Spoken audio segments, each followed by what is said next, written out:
He filed a false police report.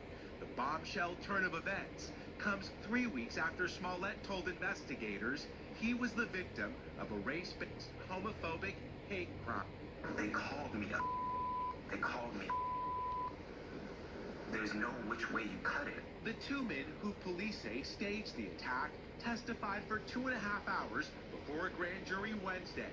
Ola and Abel Osundairo, who were first identified in this surveillance photo, knew Smollett from his hit show Empire, but after their arrest, began cooperating with police. They do not face charges. There was a point where this story needed to be told, and they manned up and they said, you know what, we're going to correct this. Security video from a beauty shop captured the brothers buying ski masks and a red hat the day before the incident at Smollett's request, they say. Props used in the staged attack, say investigators. Issuing roughly a dozen search warrants, Chicago police scoured financial and phone records, looking to link Smollett to the brothers before he reported the attack. Smollett last spoke to police a week ago after giving this dramatic account to ABC News. Who says Empire? This MAGA country. This morning. I don't know this, but we've been asking your ass. Who says that?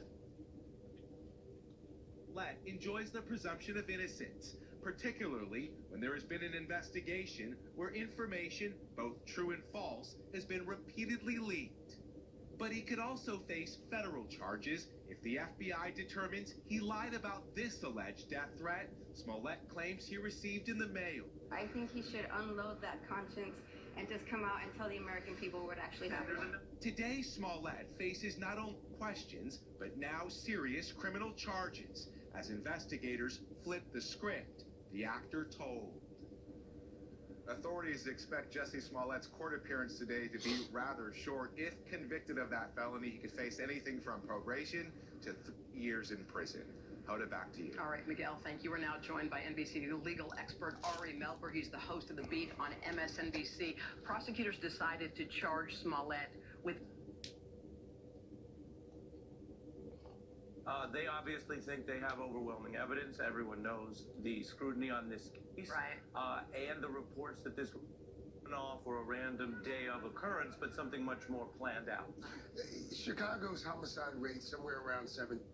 We know that there were at least a dozen officers dedicated to the Smollett case. How much weight will prosecutors give the resources that have been used? How much will that determine how they proceed with this case? Well, if this goes to trial, that's a key argument they'd make. Tax evasion is taking money from the government. The allegation here is stealing the government's time and resources that in Chicago or any city could be better deployed on what the government's now calling other crimes, not this alleged fake one. Let's talk about what the police are saying. They're basically saying, and this, they plotted. And if you look at the picture of Jussie Smollett in the hospital, he clearly had some kind of abrasions, as if either somebody hit him or he hit him.